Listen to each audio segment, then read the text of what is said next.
Mientras la noche de Texas se cerraba, mi SUV blindado se convirtió en el objetivo de luces azules y rojas. No imaginaba que una detención rutinaria me llevaría directo a un complot para imputarme un grave cargo que amenazaba con arruinar mi vida por décadas. El sol de Texas ya se estaba poniendo, tiñendo el cielo de un naranja quemado, pero el calor seguía pegado a mi piel. Yo solo quería llegar a casa, meterme en la ducha y olvidarme del simulacro de entrenamiento de inmersión profunda que habíamos hecho ese día. Mi SUV, una bestia negra y blindada que me había costado cada centavo ganado en años de servicio, se deslizaba suavemente por la carretera interestatal. Estaba agotado, pero satisfecho. Soy Michael, y mi vida es el océano y las misiones más oscuras. Soy un Navy SEAL. O eso era, hasta que un coche patrulla decidió que mi vehículo era una amenaza existencial para la paz mundial. Todo empezó con un cambio de luces azules y rojas en mi espejo retrovisor. Normal, pensé. Quizás iba un poco por encima del límite, o quizás era solo un chequeo rutinario.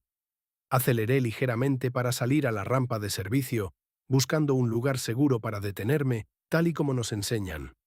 Apenas detuve el vehículo, antes de que pudiera siquiera apagar el motor, dos oficiales ya estaban rodeándolo. El primero, un hombre corpulento con un bigote espeso y ojos pequeños y duros, se acercó al lado del conductor. Pude ver el miedo, o quizás era algo peor, brillando en su mirada. «Documentos ahora», gruñó, golpeando el cristal con los nudillos. No era un golpe educado, era una orden agresiva. Me tomé mi tiempo, manteniendo mis manos visibles sobre el volante. Abrí la guantera con lentitud. «Buenas noches, oficial». «¿Algún problema en particular?» «El problema», espetó sin esperar a ver mis papeles, «es que no parece ser de por aquí, y ese coche no encaja». En ese momento, el segundo oficial se movió hacia el lado del pasajero, apuntando directamente a la ventanilla con su arma. No sé si era miedo o pura mala intención, pero vi como su dedo se tensaba peligrosamente cerca del gatillo. «Salga del vehículo despacio y con las manos en la cabeza», gritó el segundo. Mi entrenamiento se activó. El instinto me gritaba que me quedara, que me defendiera. Pero la lógica, esa que aprendes a fuego lento en interminables sesiones de ética militar, me decía que no era el momento ni el lugar. Yo estaba en casa, en mi país, y ellos eran la autoridad, por muy equivocados que estuvieran. «Oficiales, estoy cooperando. Solo necesito que se calmen. Soy Michael Rourke, y estoy listo para mostrarles mi licencia y registro». Abrí la puerta lentamente, saliendo con las manos levantadas. Mi uniforme de entrenamiento, empapado en sudor salino, debía ser un gran contraste con la ropa casual que supongo esperaban ver. «Aléjese del vehículo». El oficial corpulento, cuyo nombre en la placa leí como Jensen, se interpuso entre mí y la puerta. «Gírese y póngase de rodillas». «No voy a arrodillarme si no he cometido ninguna infracción», respondí con firmeza. Fue un error fatal de juicio en ese contexto. Jensen se abalanzó. Hubo un forcejeo, breve y brutal, donde mi entrenamiento me permitió neutralizar su agarre inicial sin causarle daño permanente, aunque él lo sintió. En ese instante, el segundo oficial, el joven, entró en pánico. Presionó su comunicador y antes de que pudiera reaccionar, escuché el sonido que me heló la sangre. No fue un disparo. Fue el sonido de alguien haciendo una llamada de emergencia a su unidad de apoyo, gritando que tenían un sujeto resistiéndose violentamente y que necesitaban apoyo táctico urgente. «Ha agredido a un oficial. Repito, agresión», gritó el joven, ahora completamente histérico. Intenté explicar. «Solo estaba asegurando mi perímetro defensivo, no lo he tocado seriamente». Pero ya era tarde. La narrativa se había escrito en ese instante de contacto físico. Alguien había malinterpretado mi respuesta automática de defensa. Y luego, las sirenas. No una o dos, sino docenas, convergiendo sobre nosotros desde todas direcciones. La oscuridad se llenó de luces estroboscópicas. Logré sacar mi cartera con cuidado, extendiendo mi licencia de conducir y mi identificación militar, aunque ya sabía que no la mirarían. «Aquí está. Soy miembro activo de la Marina de los Estados Unidos. Por favor, revisen mis credenciales».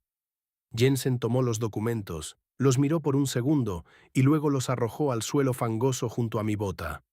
No me importa si eres el mismísimo rey de Inglaterra, siseó, y su voz temblaba de una ira casi palpable. En este condado, tú y ese cacharro negro solo traen problemas. Vas a venir conmigo y vamos a ver qué tan valiente eres cuando te enfrentes a un juez de paz que sí sabe lo que es la autoridad.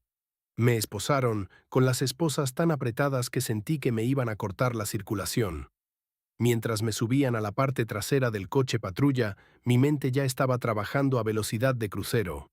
Había grabado todo con la cámara de mi salpicadero, pero sabía que en el momento en que cruzara la puerta de esa estación, mi carrera, mi reputación y quizás mi libertad empezarían a desmoronarse bajo el peso de una acusación fabricada. Lo que no sabían era quién era yo realmente. No solo un tipo con un coche caro. Mi entrenamiento me había preparado para interrogar prisioneros en lugares hostiles, para operar detrás de líneas enemigas, pero nunca me preparó para el enemigo que estaba sentado justo a mi lado, sonriendo con suficiencia mientras el conductor aceleraba hacia la cárcel. Mientras el coche se alejaba de mi silencioso y caro SUV abandonado, vi cómo el oficial Jensen se acercaba a mi vehículo. Se inclinó, miró a través de la ventana lateral y entonces, con una lentitud deliberada y profundamente insultante, sacó un objeto de su cinturón. No era una herramienta de inspección, era un objeto pequeño y metálico. Lo vi introducirlo con torpeza por debajo del chasis de mi SUV, justo donde sabía que nadie lo encontraría a menos que buscaran algo específico. Mi corazón se hundió. Estaban colocando algo en mi coche. Estaban plantando pruebas. Y yo estaba en camino a la comisaría, sin saber exactamente qué iban a decir que yo había hecho, pero sabiendo que el juego acababa de cambiar de una detención ilegal a algo mucho, mucho más grave. La oscuridad del compartimento trasero del patrullero era asfixiante. El olor a vinilo viejo y sudor se mezclaba con el eco metálico de las esposas golpeando el marco de la puerta. Intenté concentrarme, recordar cada detalle del rostro de Jensen y la matrícula del vehículo de apoyo. Mi mente, entrenada para el análisis táctico bajo estrés, intentaba trazar una línea de defensa, pero el muro de acusaciones falsas parecía infranqueable. Cuando llegamos al precinto, la escena era de circo. Había al menos 5 coches patrulla más y un par de vehículos civiles sin distintivos aparcados alrededor. Parecía que mi resistencia violenta había justificado una respuesta militar. Me sacaron del coche y me arrastraron a una sala de interrogatorios desangelada. El joven oficial, el que había llamado por radio, estaba allí, intentando parecer profesional, pero temblando visiblemente. Jensen no estaba a la vista, lo cual era una mala señal. Señor Rourke, comenzó el joven cuya placa decía Miller, con voz forzada. Le informamos que está detenido bajo cargos de agresión a un oficial de la ley y obstrucción a la justicia. Le recomiendo que coopere. No he agredido a nadie, repliqué, manteniendo la calma. Intenté desescalar una detención ilegal. Exijo contactar a mi abogado y a mi superior en la base. Miller se rió, una risa seca y nerviosa. Oh, tu base. Sí, ya nos encargamos de eso.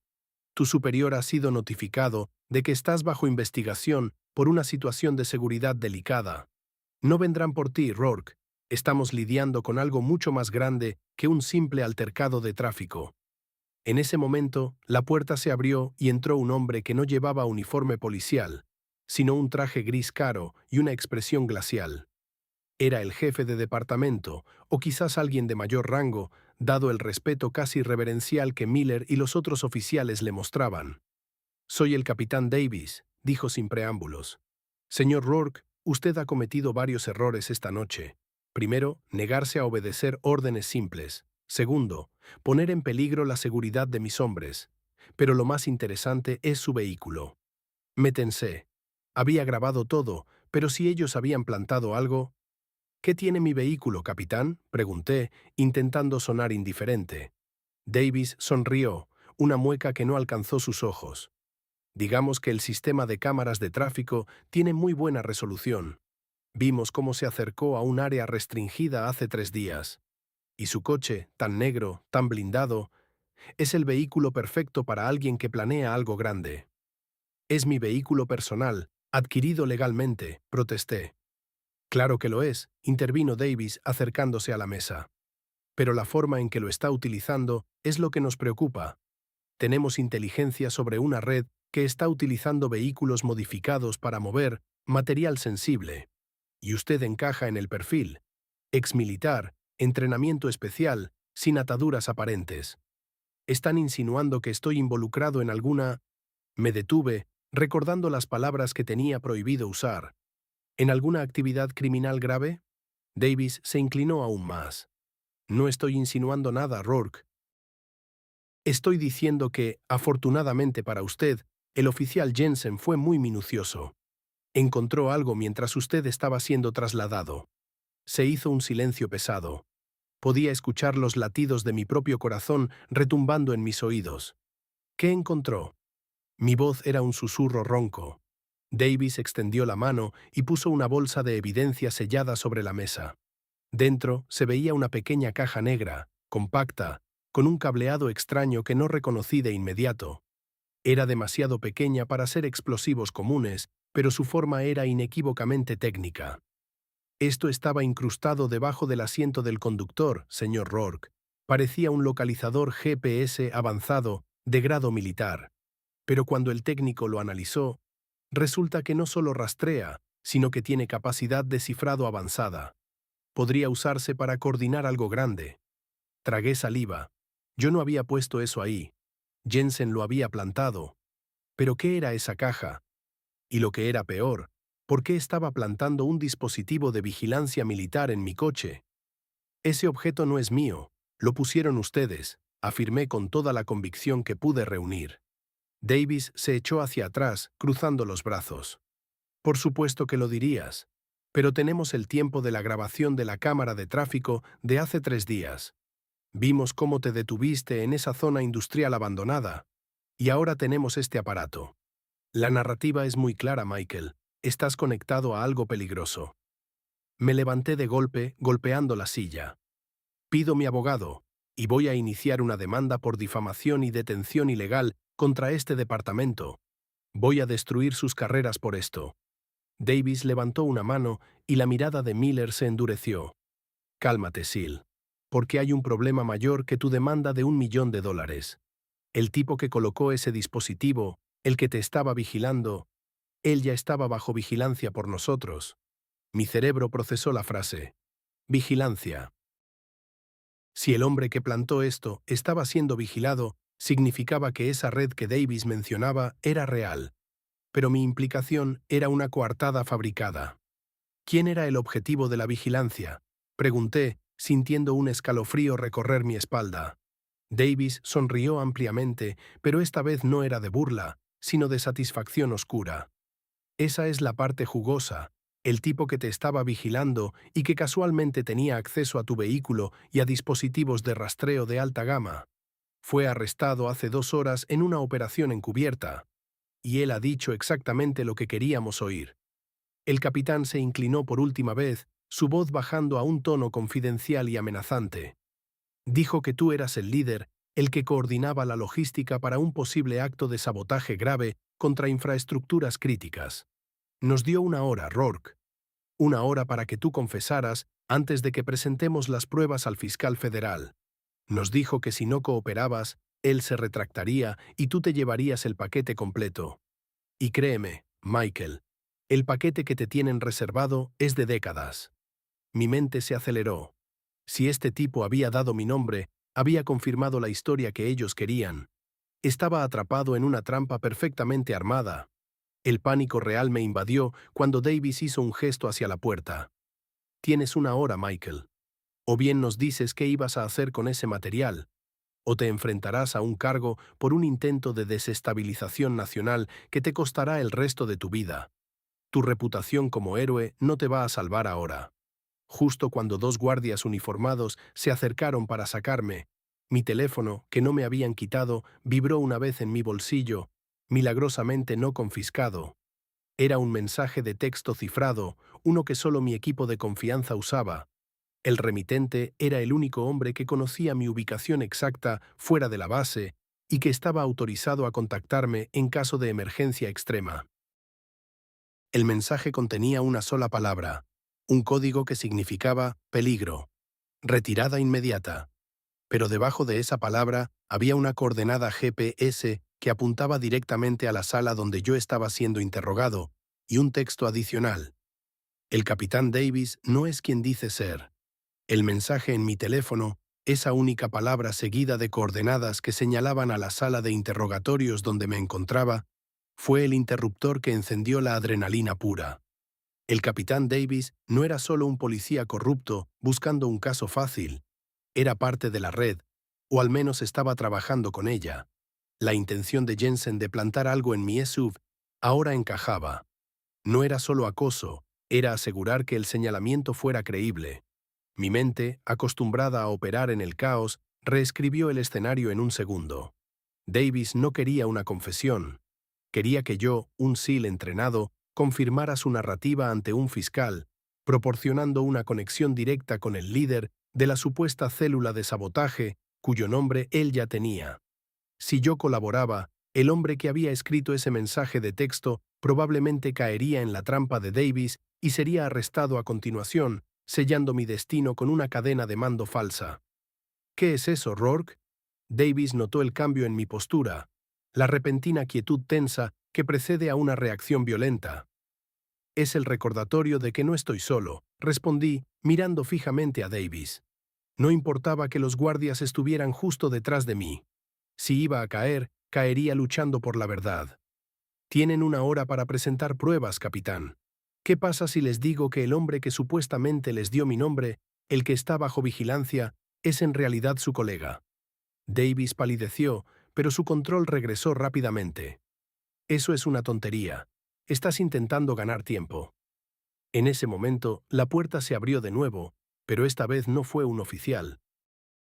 Entró una mujer alta, vestida con el uniforme impecable de la inteligencia naval, acompañada por dos agentes federales con distintivos que no pertenecían al departamento local. El aire en la habitación se volvió gélido. «Capitán Davis», dijo la mujer, su voz cortante como el hielo. «Soy la comandante Evans, del Comando de Seguridad Interna. Estamos aquí por una orden de arresto federal». Davis intentó recuperar la compostura, pero era demasiado tarde. Sus ojos se desviaron hacia el joven oficial Miller, que se encogió bajo la mirada de Evans. «Comandante, no sé de qué está hablando. Solo estamos procesando a un individuo por agresión», tartamudeó Davis, intentando sonar autoritario. «No, capitán», replicó Evans, acercándose lentamente. «Usted está procesando a un Navy SEAL activo, Michael Rourke, por cargos que acabamos de demostrar que son el resultado de una operación de encubrimiento». El oficial Jensen, su compañero, no solo plantó evidencia en el SUV del señor Rourke, sino que también fue interceptado hace una hora recibiendo instrucciones por radio de usted sobre cómo proceder con el señalamiento. Ella señaló la bolsa de evidencia sellada sobre la mesa. «¿Y ese dispositivo que encontraron en el coche, capitán? No es un rastreador militar, es un dispositivo de geolocalización comercial de bajo nivel que Jensen compró en línea hace 2 semanas. Lo estaba usando para monitorear a Rourke, no para planear un acto de desestabilización. El verdadero peligro era usted, Davis». Los agentes federales se movieron con precisión militar, esposando a Davis, quien ahora lucía pálido y derrotado. Todo esto se trataba de deshacerse de alguien que pudiera exponer su organizada esquema de extorsión.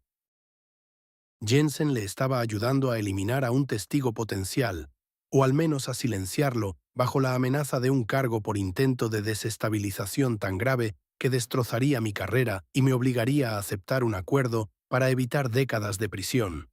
Evans me miró con respeto.